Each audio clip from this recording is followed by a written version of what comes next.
विक्रम अपने गांव से अपने अजीब कारनामों के लिए निकाल दिया गया था और आज वो पेड़ की एक डाल पर बैठ उसी डाल को काट रहा था। एक दूसरा व्यक्ति जो श्रीमंत दिख रहा था, वो इस घटना को देख रहा था। उसने जाकर विक्रम से पूछा, अरे भाई, ये क्या कर रहे हो? देख नहीं रहा कि डाल काट रहा हूँ। अरे भाई, अगर तुम इस तरह से डाल को काटोगे तो खुद भी गिर जाओगे। कुछ भी कहते हो, तुम बस देखते जाओ। जयचंद ने सोचा कि शायद विक्रम कोई तरकीब लगा रहा है, पर देखते ही देखते डाल कट गई और विक्रम नीचे गिर पड़ा। मैं भी कहां इस मूर्ख की बातों में आकर इसे देखने लगा। हाय, बहुत दर्द हो रहा है, लेकिन देखा डाल तो कट गई ना। अब इस डाल का क्या करोगे? कुछ नहीं, अगर किसी को जरूरत पड़ी तो वो ले जाएगा। अब मैं चला, मुझे राजा से मिलना है, बहुत जरूरी काम है। अच्छा, क्या काम है? तुम्हें क्यों बताऊं, राजा और मेरे बीच की बात है। ये कहकर विक्रम राज्य की तरफ बढ़ने लगा और जयचंद उसके पीछे पीछे जाने लगा।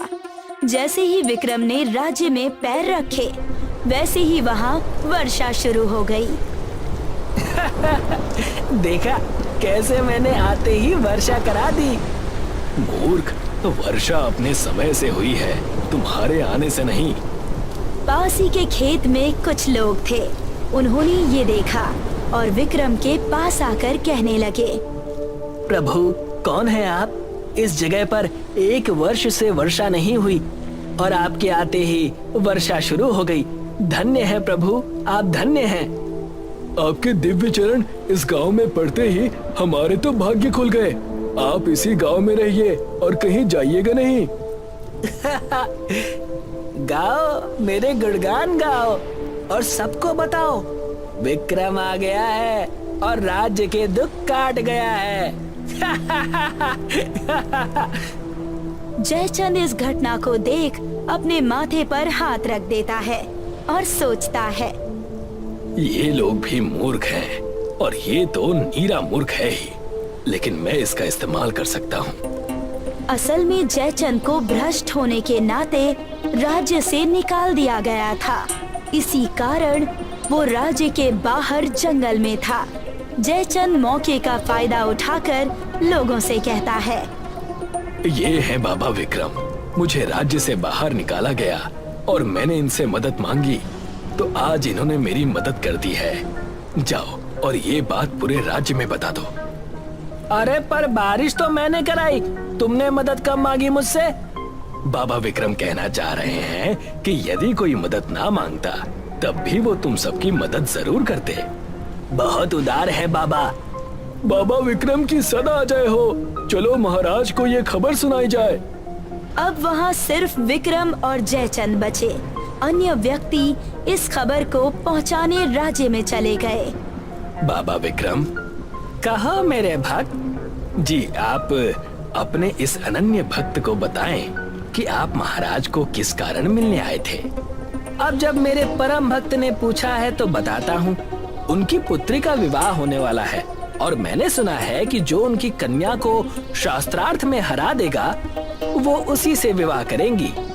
अच्छा, तो आप उनसे शास्त्रार्थ में जीतकर उनसे विवाह करने आए हैं। बहुत ज्ञानी हो, मेरे बिना बताए ही समझ गए। एकदम मूर्ख है, अभी खुद ही बताया और अब कहता है कि बिना बताए ही समझ गया।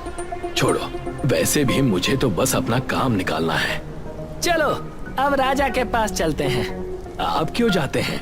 आप तो बड़े ही बुद्धिमान और दिव्य व्यक्ति हैं। आपका संदेश लेकर आपके इस भक्त को जाना चाहिए। सही कहते हो। जाओ भक्त और राजा से कह दो कि मैं शास्त्रार्थ करने आ रहा हूँ। जो आ गया बाबा विक्रम। ये कहकर जयचंद वहाँ से सीधे राजमहल पहुँच गया। राजा की दरबार लगी थी और राजा के कानों तक विक्रम और जयचंद की खबर पहुँच गई थी। जैसे ही जयचंद दरबार में पहुँचा, उसने गुहार लगाई। महाराज आदित्यनाथ की जय हो, महाराज आदित्यनाथ की जय हो। महाराज, मैं तो वन में बिना किसी आशा के घूम रहा था कि तभी बाबा विक्रम ने मुझे एक नई आशा, एक नई उमंग दे दी। मैंने भी सुना है कि उनके दिव्य चरण पड़ते ही गांव के भाग्य खुल गए। इस बार मैं तुम्हें क्षमा करता हूँ क्योंकि गांव की विपत्ति दूर हुई है और हर्ष का माहौल है। महाराज, बाबा विक्रम ने कहा है कि ये वर्षा उनकी तरफ से आपके राज्य को एक भेंट स्वरूप है। हम आभारी हैं। और क्या कहा उन्होंने? उन्होंने कहा कि राजकुमारी जी को वो शास्त्रार्थ में हराकर उनसे विवाह करेंगे। वो बहुत ज्ञानी होंगे, पर बड़े बड़े विद्वान मेरी बेटी से नहीं जीत पाए हैं। ठीक है, तुम उन्हें आज ही ले आओ। अब सारी चीजें जयचंद के अनुसार हो रही थी। उसका षड्यंत्र सफलता की कगार पर था। कुछ दिन बीता और समय आ गया था। जयचंद विक्रम को लेकर शास्त्रार्थ के लिए पहुंचा। वहां राजकुमारी मंदरा, राजा आदित्यनाथ और एक नया मंत्री किशन भी था। स्वयंवर का शास्त्रार्थ शुरू किया जाए। क्षमा कीजिएगा महाराज, लेकिन बाबा विक्रम का कुछ कहना है। आप वो पहले सुन ले, फिर ये स्वयंवर शुरू किया जाए। कहिए, क्या कहना चाहते हैं आप? विक्रम मौन रहा। ये देख मंत्री ने किशन से पूछा, कहीं मौन व्रत तो धारण नहीं कर लिया है आपके बाबा ने? बिल्कुल सही समझे आप मंत्री जी। आज बाबा का मौन व्रत है, इसीलिए वो बिना बोले यानी मौन होकर सिर्फ इशारों में शास्त्रार्थ करेंगे। बाकी अगर राजकुमारी चाहें तो वो आम तरीके से कर ले। आप किसी भी तरह से शास्त्रार्थ करें, हमें कोई दिक्कत नहीं।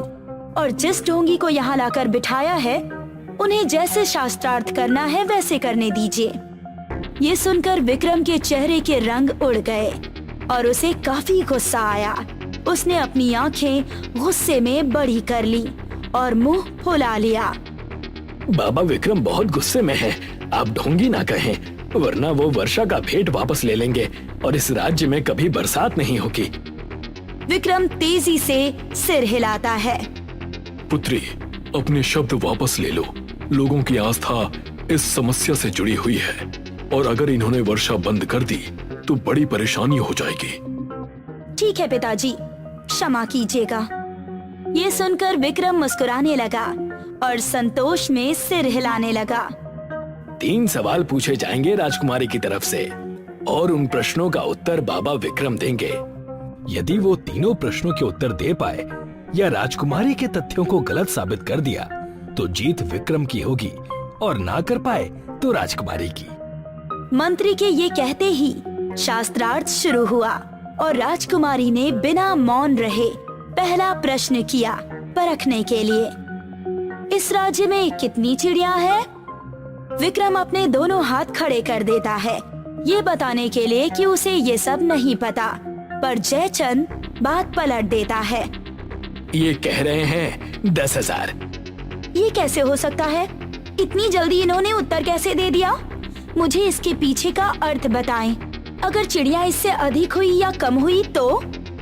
ये सुनकर विक्रम अपना दायां हाथ बाईं ओर लेता है और बायां हाथ दाईं ओर। विक्रम बस ऐसे ही कुछ खेल कर रहा था, पर जयचंद फिर से बात पलट देता है। बाबा विक्रम ने कहा कि यदि चिड़िया कम हुई तो इसका मतलब ये होगा कि चिड़िया अपने रिश्तेदारों से मिलने गई है, और यदि अधिक हुई तो कुछ चिड़ियाएं अपने रिश्तेदारों से मिलने इस राज्य में आई होंगी। ठीक है, अब मैं भी मौन शास्त्र करूंगी, उत्तर दें। फिर राजकुमारी ने अपने हाथ गोल तरीके से घुमाया और एक उंगली दिखाई। उनका कहने का मतलब था कि हर किसी का एक ही रचयिता है। इस पर विक्रम ने 2 उंगलियां दिखाई। अच्छा, तो ये मेरी एक आंख फोड़ेगी। ये लो, मैं तुम्हारी दोनों आंख फोड़ दूंगा। अब विक्रम का तो अर्थ अलग था, पर फिर जयचंद ने बात संवार ली। आप अपना प्रश्न बताएं राजकुमारी। मैंने कहा सबका रचयिता एक है। लेकिन मेरे बाबा कहते हैं कि रचयिता एक नहीं 2 है, एक नर और दूसरी नारी। बिना दोनों के रचना असंभव है। राजकुमारी ने बात को समझा और हार मानकर गुस्से में दूसरा प्रश्न किया। उन्होंने फिर गोल आकार में हाथ घुमाया। और 5 उंगलियां दिखाई। अच्छा, तो ये अब कह रही है कि मुझे झापड़ मारेगी। ले, मैं तुझे मुक्का मारूंगा। ये कहकर विक्रम ने मुट्ठी बांध ली और राजकुमारी को दिखाई। फिर जयचंद ने अपनी सूझबूझ लगाई और बात सवार ली। मैंने कहा था कि सारी सृष्टि 5 तत्वों से बनी है। जी, और मेरे महाराज ने कहा है कि ये 5 तत्व एक ही जगह से उत्पन्न हुए हैं, जो है परम तत्व। राजकुमारी के 3 प्रश्न पूरे हुए और राजकुमारी ने अपनी हार स्वीकार की, पर राजकुमारी के मन में खटास बनी थी। ये शास्त्रार्थ बाबा विक्रम जीत गए हैं। राजकुमारी मंदिरा की हार हुई। इसी के साथ ये स्वयंवर समाप्त होता है। महाराज, यदि आपकी आज्ञा हो तो मैं मंत्री जयचंद से कुछ पूछना चाहता हूँ। जैसी आपकी इच्छा। पूर्व मंत्री जी, ये आपके बाबा का मौन व्रत कब तक चलेगा? बस अभी संध्या तक इनका मौन व्रत समाप्त हो जाएगा। संध्या होने में बस कुछ ही देर है। आप प्रतीक्षा कीजिए, फिर हम इनसे दहेज की बात कर लेंगे। ये सुनकर जयचंद ने सोचा कि अब बात पक्की होगी, पर बात तो कुछ और ही थी। संध्या हो गई और किशन ने विक्रम से पूछा, बाबा विक्रम, कहो भक्त, क्या चाहते हो? और वर्षा करा दूं? नहीं नहीं बाबा, मैं बस ये जानना चाहता था कि आपने इशारों में कहा क्या था राजकुमारी से। बस इतनी सी बात भक्त, अभी बता देता हूँ। तुम्हारी राजकुमारी ने पूछा कि इस गांव में कितनी चिड़िया है, तो मैंने कहा कि ये कोई सवाल थोड़ी है, मुझे नहीं पता कितनी चिड़िया है। और बाकी प्रश्नों का? जयचंद की सांसें थम सी गई, पर अब भागने का कोई रास्ता न था। फिर इन्होंने मुझे 1 उंगली दिखाई और कहा कि 1 आंख फोड़ देंगी, तो मैंने इन्हें 2 उंगली दिखाई और कहा कि मैं इनकी दोनों आंखें फोड़ दूंगा। फिर इन्होंने हाथ खोलकर 5 उंगलियां दिखाई और कहा कि 1 चाटा मारेंगी, तो मैंने भी मुट्ठी बांधी और कहा कि मैं मुक्का मारूंगा। वाह, आप तो बड़े ही ज्ञानी निकले। क्यों महाराज? डाल दो इन दोनों को काल कोठरी में। मैं तो यूं ही डर रहा था कि ये वर्षा रुकवा देगा। महाराज, ये तो वही बात होगी बूढ़े खजूर वाली, जहाँ खजूर बूढ़ा होकर गिरने वाला था, लेकिन कौवा आकर डाल पर बैठ गया तो लोग कहने लगे कि कौवे ने खजूर गिरा दिया। महाराज, क्षमा करे, क्षमा करे। मेरी पुत्री का विवाह इस मूर्ख से करा रहा था। पाखंडी, अब तुझे कभी रिहा नहीं किया जाएगा। सैनिक आकर दोनों को वहाँ से ले गए और विक्रम अभी भी नहीं समझ पाया कि हो क्या रहा है, और हंसते हंसते काल कोठरी चला गया। योगी एक फॉरेस्ट ऑफिसर था। उसकी पोस्टिंग तमिलनाडु के नेलागोंडा जंगलों में हुई थी और इन्हीं जंगलों में लाल चंदन के झाड़ भी पाए जाते थे। मेरे यहाँ रहते हुए कोई भी लाल चंदन के पेड़ों की चोरी नहीं कर सकता है। जी सर, पर वो वर्धा राजन हर बार कोई नया रास्ता ढूंढ लेता है लाल चंदन के पेड़ों को चुराने का। अब मैं आ गया हूँ ना, अब वो इस जंगल से एक भी लाल चंदन का पेड़ चुरा नहीं पाएगा। अब से मैं खुद डे एंड नाइट पेट्रोलिंग करूंगा। और वैसे भी चेक पोस्ट पे जिस ऑफिसर की ड्यूटी है, मुकेश, वो भी बहुत ईमानदार है। मुझे उससे बात करनी होगी। ठीक है सर। चलो चेक पोस्ट से चलते हैं। हवालदार फॉरेस्ट ऑफिसर योगी को चेक पोस्ट पार ले आया। Hello sir, good morning. बहुत नाम सुना है सर आपका, आज पहली बार देख रहा हूँ। थैंक यू, मैंने भी तुम्हारी ईमानदारी के किस्से सुने हैं। Thank you sir. हमें गाड़ियों की जांच और बढ़ानी होगी। अब भी लाल चंदन की तस्करी हो रही है। ऐसे ही चलता रहा तो लाल चंदन देखना भी मुश्किल हो जाएगा मुकेश। सर, मैं जानता हूं इन सबके पीछे वो वरदराज है, तो तुम उसका कुछ करते क्यों नहीं? सर, वो इन्हीं जंगलों में पला बढ़ा है, जंगल का कोना कोना जानता है। जब भी हम उसे पकड़ने दौड़ते हैं वो जंगलों में गायब हो जाता है। कम से कम हम लाल चंदनों को इस चेक पॉइंट से बाहर जाने से तो रोक ही सकते हैं ना? जी सर, मैंने और फोर्स की मांग की है। अगले हफ्ते से और 2 हवलदार इस चेक पॉइंट पे होंगे। उम्मीद है अब लाल चंदन की तस्करी बंद हो जाएगी। हम मिलकर करेंगे तो जरूर होगा। उस दिन से फॉरेस्ट ऑफिसर खुद दिन में काई पर जंगलों में पेट्रोलिंग का काम करता था। खास करके रात के समय। यहाँ जंगल के भीतर डेरा जमाए वर्धराजन को योगी के आने की खबर मिल गई। भाई, वो योगी जंगल में दिन रात पेट्रोलिंग कर रहा है। अब हम कैसे लाल चंदन का पेड़ काटेंगे? हर समस्या का एक समाधान होता है छोटे। वर्धराजन ने स्वामी के कान में कुछ कहा। फिर रात के अंधेरे में स्वामी फॉरेस्ट ऑफिसर के ऑफिस के बाहर पहुंचा।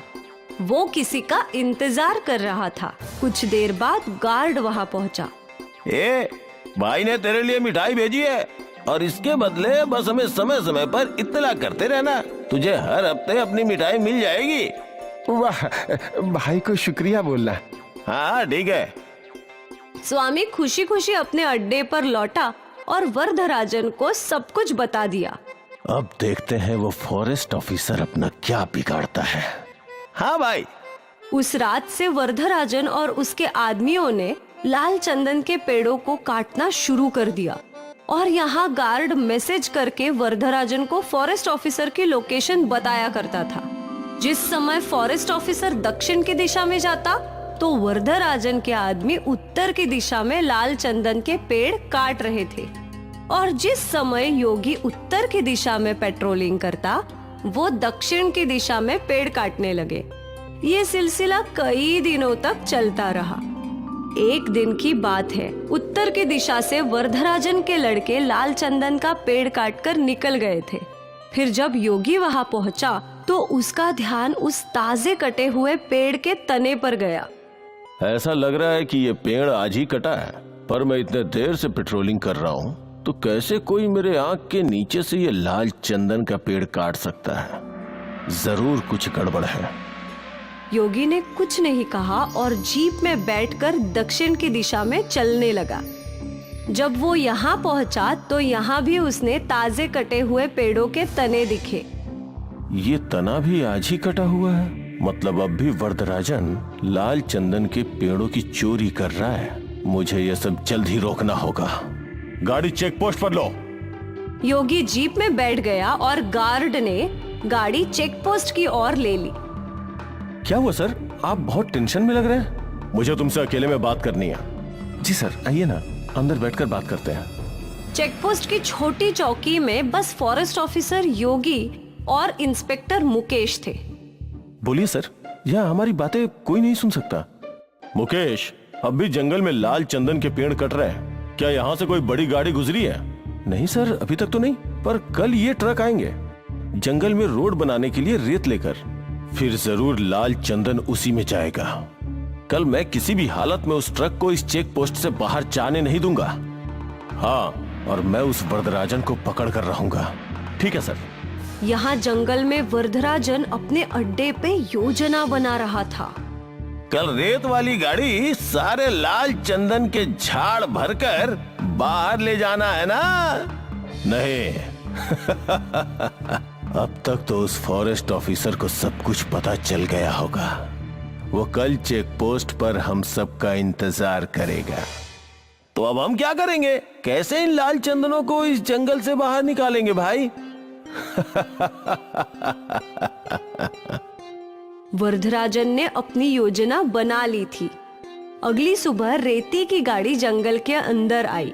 इंस्पेक्टर मुकेश ने फॉरेस्ट ऑफिसर योगी को कॉल करके ये बात बता दी।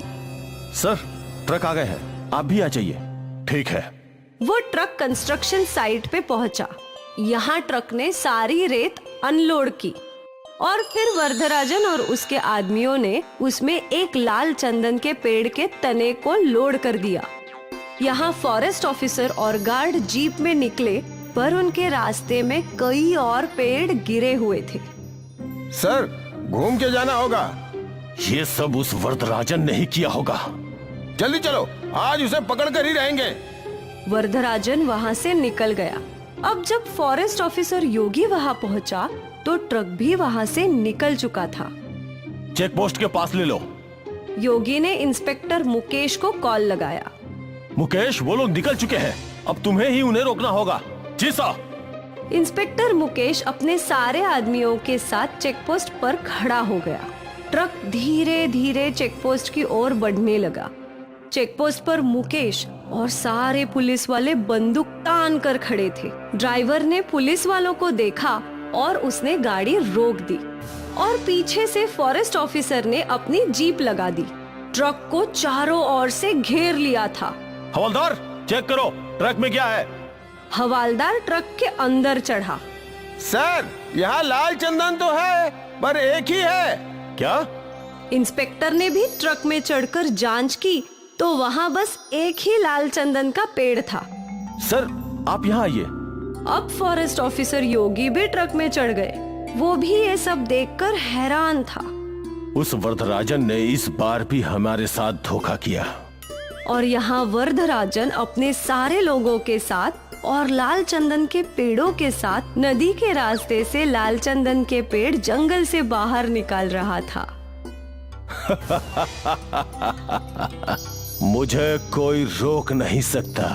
लाल चंदन सिर्फ मेरा है।